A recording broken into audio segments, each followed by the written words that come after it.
Dear students, welcome to my YouTube channel PCM academy. बहुत दिनों से हम क्वेश्चन आंसर डिस्कस नहीं करते हैं। बेसिकली जो आईआईटी जेम और जीएस्ट का स्टूडेंट्स है और नेट गेट का स्टूडेंट्स है, एडवांस लेवल्स का जो स्टूडेंट्स है, उसके लिए हम टॉपिक्स बहुत दिन नहीं ले पाया क्योंकि मैं खुद पर्सनल काम से बिजी हो गया था। तो अब हम स्टार्ट करेंगे IIT JEE previous year question series को फिर। ओके, सो हम प्रीवियस ईयर क्वेश्चन ही इस साल डिस्कस करते हैं क्योंकि एग्ज़ाम तो नज़दीक आ ही गया है और अगले साल हम फ्रेश एकदम मतलब इनिशियल टॉपिक से जो डिटेल्स डिस्कशन है वो सब करेंगे। ठीक है, तो आईआईटी जो मैकेनिक्स एंड जीपीएम का क्वेश्चन है वो हम थोड़ा डिस्कस कर लेते हैं। तो ये वीडियो सीरीज होगा क्योंकि एक ही वीडियो में इतना सारा प्रॉब्लम तो डिस्कस नहीं हो पाएगा, तो हम थोड़ा थोड़ा 5-6 प्रॉब्लम करके एक एक वीडियो में डिस्कस कर लेंगे। ठीक है, तो ये होगा पहला क्वेश्चन। सो पहला क्वेश्चन देखिए, ये रोटेशनल मोशन से है क्वेश्चन। ठीक है, इंपॉर्टेंट क्वेश्चन है, इस तरह का क्वेश्चन आता है एग्जाम में। ये पहला ईयर था एग्जाम का 2005। तो देखिए, a solid sphere of mass m and radius is rolling with a linear speed v on a flat surface without slipping. The magnitude of the angular momentum of the sphere on the surface is. So angular momentum का magnitude निकालना है। तो देखिए, जब कोई rolling motion होगा तो जो टोटल एंगुलर मोमेंटम होगा L, so that will be angular momentum for rotation and that is I omega, and one term is the angular momentum for translational motion, that is m भी है क्योंकि ये दोनों motion का साम है। Rolling motion का मतलब क्या है, ट्रांसलेशनल मोशन और rotational motion both. So rotational motion के लिए you know the angular momentum is simply I omega and for translational motion it is also M भी है। सो ये दोनों का साम होगा, है ना। या आर जो है ये simply a you can write, so we will substitute R as a letter on. So पहले आई कितना होगा, आई होगा, ये सॉलिड स्फीयर है मतलब ये 2/5m² होगा, है ना।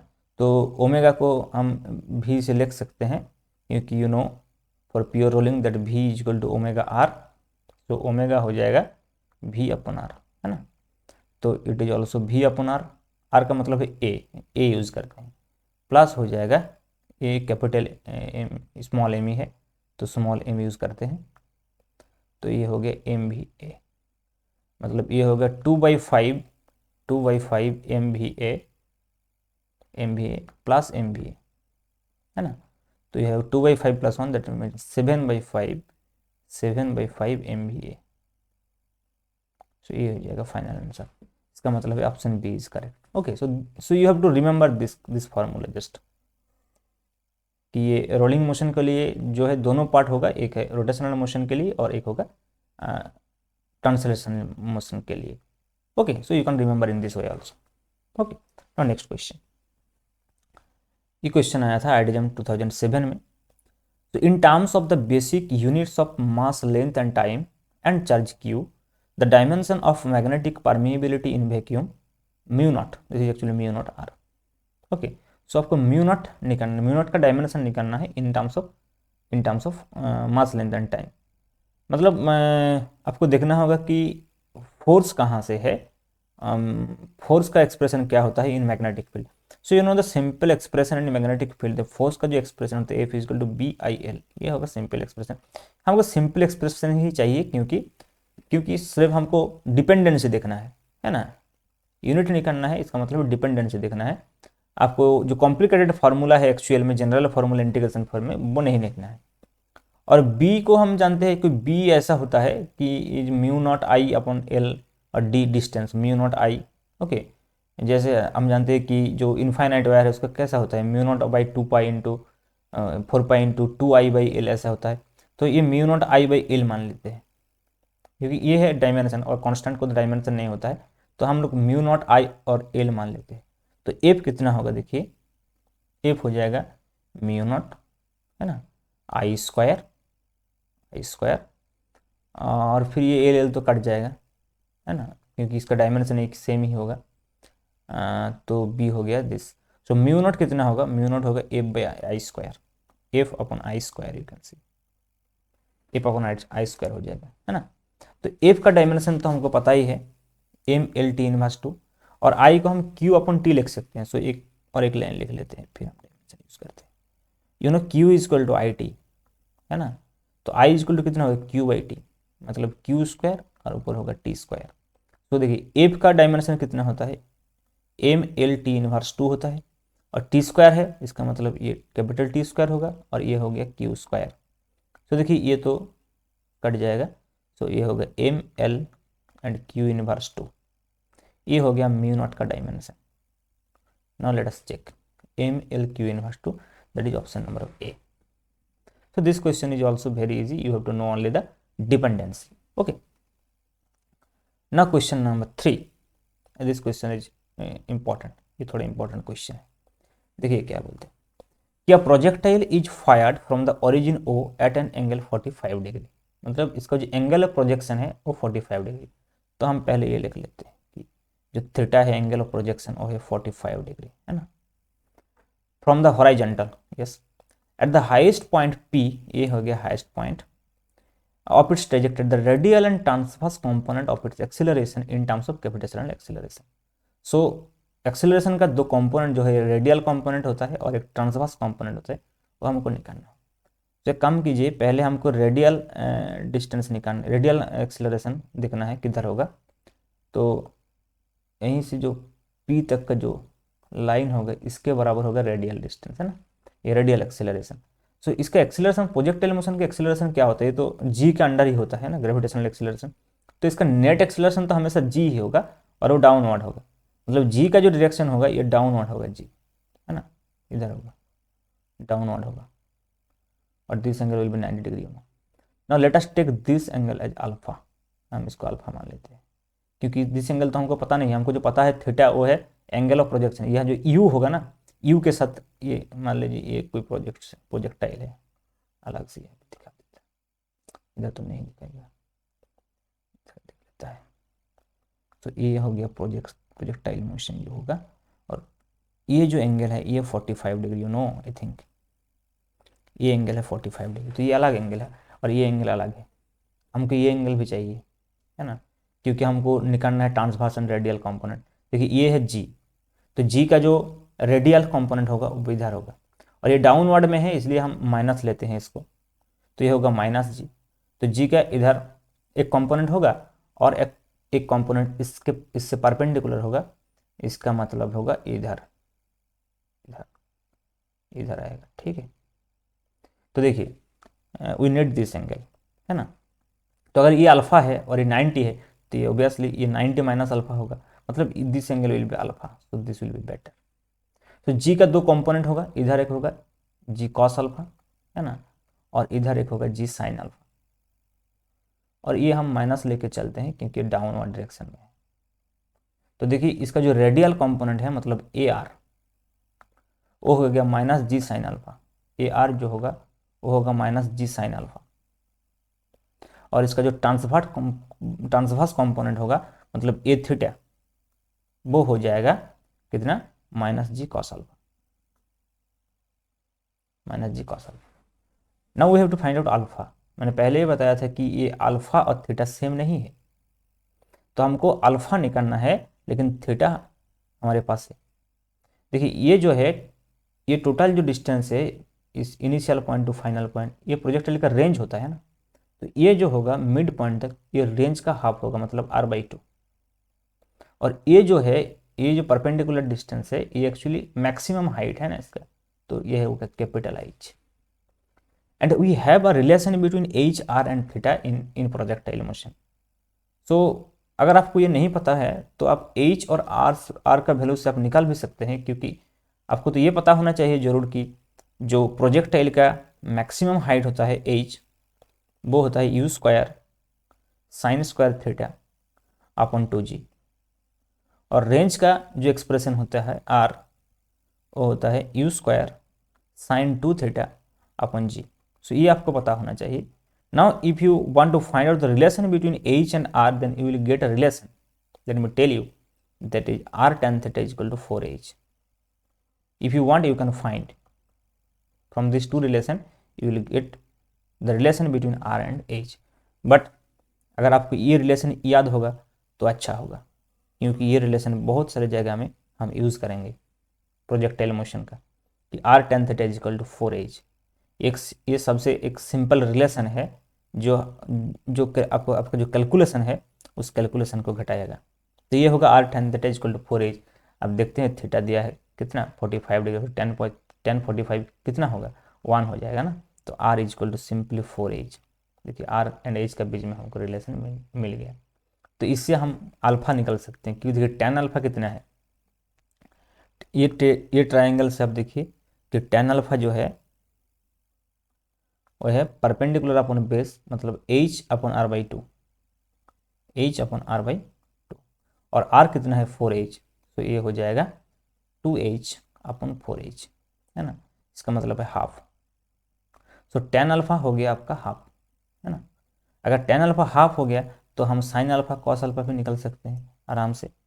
तो देखिए if this angle is alpha और tan alpha is half, so this is 1, this is 2, so this will obviously hypotenuse is √5. now what is cos alpha? cos alpha is 2 upon √5, so ये हो जाएगा minus G into 2 upon √5, और sine alpha कितना होगा 1 upon √5, so ये हो जाएगा minus G into 1 upon √5। So देखिए रेडियल कंपोनेंट होगा माइनस जी अपॉन √5, कहाँ है ये A R minus G upon √5, ये देखिए option D, option D A R is minus G upon √5 and A theta is minus 2g upon √5। So ये हो गया ना। ऐसे हम निकल सकते हैं कि what is the transverse and radial component of projectile motion, क्योंकि एक्सीलरेशन तो जी है ना, प्रोजेक्टाइल मोशन का जो एक्सीलरेशन है ये तो जी के अंडर ही मूव करते हैं, ठीक है। नाउ लेट अस कंटिन्यू और seat from the next question. So ये है क्वेश्चन नंबर 4। इस this question we also asked in 2007। Okay, तो क्वेश्चन क्या है देखते हैं पहले। शायद लग रहा है कि प्लस थर्ड लॉ से होगा। A satellite moves around a planet in a circular orbit of distance r from its center. The time period of revolution of the satellite is t. If the same satellite is taken to an orbit of radius 4r around the same planet, the time period would be, है ना। तो ये Kepler third law से होगा, और we know that Kepler third law is T square is proportional to R cube, है ना। सो t2 square upon t1 square will be r2 cube upon r1 cube. So what will be t2? You know t2 will be, देखिए r2 upon r1 to the power 3/2 into t1 हो गया। तो देखिए t1 कितना है, t1 जो है t है, पहला जो टाइम पीरियड था, और तब डिस्टेंस कितना था r फ्रॉम इट्स सेंटर, तो डिस्टेंस r था, मतलब r1 is equal to r, मतलब r1 is equal to r you can write, and t1 is equal to t, है ना। बाद में क्या हुआ, same satellite is taken to an orbit of radius 4r, तो r2 हो गया 4r ना। तो क्या निकालना है आपको, t2 इज इक्वल टू क्या होता है। तो देखिए दिस फॉर्मूला से हम निकल सकते हैं इसको। तो r2 हो गया 4r, और r1 था r टू द पावर 3/2, और ये t1 था t। तो ये 4 टू द पावर 3/2, इसका मतलब है under root of 64 that is 8, है ना, और आर तो कट जाएगा, तो ये हो गया 80, तो t2 इज 80, है ना। मतलब ये हो गया answer option A. Okay, so this will be the time period 80। Now let move to the next question. तो देखिए ये भी एक अच्छा क्वेश्चन है, मोमेंट ऑफ इनर्शिया से, आईडीएम 2008 में आया था, ठीक है। तो क्वेश्चन क्या है देखिए, E F G H is a thin square plate of uniform density sigma and side 4a. 4 point masses each of mass small m are placed on the plate as shown in figure. In the moment of inertia matrix I on the composite system, only ixy is 0, only ixz and iyz are 0, all the product of inertia terms are 0, none of the product of inertia terms are 0. तो देखिए आपको ये पता होना चाहिए पहले कि जो मोमेंट ऑफ इनर्शिया है ये एक टेंसर है, और जिसको हम मैट्रिक्स फॉर्म में रिप्रेजेंट करते हैं, जिसका 9 कंपोनेंट है ना। तो देखिए 9 कंपोनेंट जो है उसमें 3 कंपोनेंट जो है डायगोनल कंपोनेंट्स जो है वो होता है प्रिंसिपल मोमेंट ऑफ इनर्शिया, और जो ऑफ डायगोनल कंपोनेंट्स है वो होता है प्रोडक्ट ऑफ इनर्शिया, है ना, मतलब I X Y I X Z ऐसे। तो हम एक बार लिख देते हैं आपको समझने में। अच्छा होगा। ठीक है, तो ये हो गया आई मोमेंट ऑफ इनर्शिया टेंसर। देखिए इसका 9 कंपोनेंट होते हैं मैट्रिक्स फॉर्म। देखिए पहला हो गया आई एक्स एक्स, फिर हो जाएगा आई एक्स वाई, फिर हो जाएगा आई एक्स जेड। ये हो गया फर्स्ट रो। सेकंड रो में क्या होगा, आई वाई एक्स, फिर हो जाएगा आई वाई वाई, फिर हो जाएगा I Z Z, sorry I Y Z, है ना। और थर्ड कंपोनेंट में क्या होगा, I Z X, I Z Y and I Z Z, ये हो जाएगा। तो ये देखिए ये जो एक्स एक्स है, वाई वाई है एंड जेड जेड है, ये जो डायगोनल कंपोनेंट्स है, ये है प्रिंसिपल मोमेंट ऑफ इनर्शिया। और जो अप डायगोनल है मतलब I X Y, I X Z, I Y X, I Z X, I Z Y, है ना, आई वाई जेड, ये हो गया प्रोडक्ट ऑफ इनर्शिया। तो जो ऑप्शंस है देखिए, ये ऑप्शंस में सब प्रोडक्ट ऑफ इनर्शिया का बात कर रहा है। और जो डायग्राम है इधर दिया है, इस डायग्राम के लिए है ना। तो देखिए कॉन्सेप्ट क्या है, प्रोडक्ट ऑफ इनर्शिया का डेफिनेशन क्या है, जो मैथमेटिकल एक्सप्रेशन होता है प्रोडक्ट ऑफ इनर्शिया का, जो आई एक्स वाई होता है वो सेम होता है आई वाई एक्स के बराबर, and that can be written as minus summation M I X I Y I. और जो आई वाई जेड होता है वो आई जेड वाई के बराबर होता है, and that will be minus summation M I Y I Z I होता है। और दो होता है कि जो एक्स वाई हो गया, वाई जेड हो गया, जेड एक्स होगा, है ना। तो आई जेड एक्स और X Z you can write in both, तो that will be minus summation M I X I Z I होगा। ठीक है, तो देखिए ये बोल रहा है कि only I X I Y is zero, और only X Z Y Z zero, और all are zero. All are zero मतलब और ऑप्शन डी में बोल रहा है कि none of the product of zero. All are zero मतलब क्या है, मतलब ये जो 6 कंपोनेंट्स है, ये 6 कंपोनेंट से जीरो है। 6 का मतलब 3 हो गया, है ना। 3 जीरो है तो और भी 3 तो जीरो होगा ही होगा। सो हम ये 6 को वेरीफाई करते हैं, 6 कंपोनेंट को ही वेरीफाई कर लेते हैं। तो देखिए पहले तो ये देखिए आपका जो ये 4 मास, ये समेशन एम आई का मतलब क्या है, ये M1 M2 M3 M4 हम मान लेते हैं। और जो एक्स आई वाई आई है, मान लीजिए कि ये हो गया x1 y1 z1, है ना। ये हो गया x1 y1 z1, फिर ये हो गया x2 y2 z2, x2 y2 z2, ये हो जाएगा x3 y3 z3, है ना। और ये हो जाएगा x4 y4 z4, x4 y4 z4। और मान लीजिए ये है M1, ये है M2, ये है M3, ये है M4, लेकिन ये मास तो सेम ही है, तो इसको इंडेक्स देने का कोई ज़रूरत नहीं है, ये सब सेम है। तो देखिए पहले आप देखिए कि ये जो थर्ड कोऑर्डिनेट है, मतलब जेड कोऑर्डिनेट है ना, ये सभी के सभी जो जेड कोऑर्डिनेट जीरो है, जेड कोऑर्डिनेट जीरो है। इसका मतलब है देखिए जब हम मल्टीप्लाई करेंगे इसको y इंटू जेड और x इंटू जेड, तो each and every term will be zero, because ये जो जेड है जीरो है। मतलब अगर हम ये y1 z1 लिखते हैं, y2 z2 लिखते हैं, y3 z3 लिखते हैं, y4 z4 लिखते हैं, सभी में तो zero zero, z1 z2 z3 z4 सब तो जीरो ही है ना। सो मतलब ये जीरो हो जाएगा और ये भी जीरो हो जाएगा, ये तो ऑब्वियस की बात है। ये करने का जरूरी ही नहीं है क्योंकि जेड कंपोनेंट जीरो है, मतलब ये एक्स वाई प्लेन है ना, इसलिए जेड कंपोनेंट जीरो है। और अगर जेड कंपोनेंट जीरो है तो ये चार जो moment of inertia, product of inertia है, ये तो जीरो होगा ही होगा। लेकिन क्या ये आई एक्स वाई आई वाई एक्स जीरो होगा, देखते हैं, क्योंकि इसके लिए तो जीरो नहीं है। तो देखिए पहला टर्म क्या होगा, मान लीजिए कि m1 x1 y1 है पहला टर्म, तो m1 का मतलब है m, है ना। फिर x1 y1 का मतलब माइनस ए इंटू ए, मतलब माइनस ए स्क्वायर, तो ये हो जाएगा माइनस एम स्क्वायर, है ना। फिर देखिए दूसरा term this this will be m into minus A into minus A, मतलब ये प्लस एम स्क्वायर हो जाएगा। देखिए कैसे हो रहा है। फिर थर्ड टर्म में जाइए, फिर देखिए माइनस ए एंड प्लस ए है, मतलब माइनस एम स्क्वायर हो जाएगा। और फिर लास्ट टर्म में देखिए प्लस ए है, मतलब प्लस एम स्क्वायर हो गया, है ना। तो ये जो टर्म है तो minus M square plus M square cut जाएगा, ये फिर minus M square plus M square cut जाएगा, मतलब ये भी जीरो हो गया।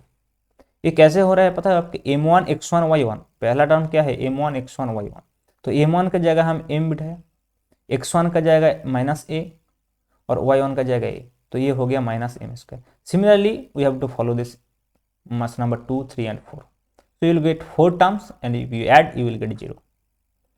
so क्या हो गया, all the product of inertia terms are 0, मतलब ये ऑप्शन सी करेक्ट होगा। ठीक है, ये बहुत अच्छा क्वेश्चन था मोमेंट ऑफ इनर्शिया से।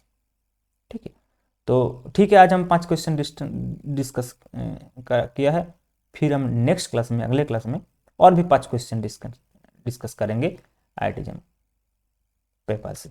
ठीक है, थैंक यू।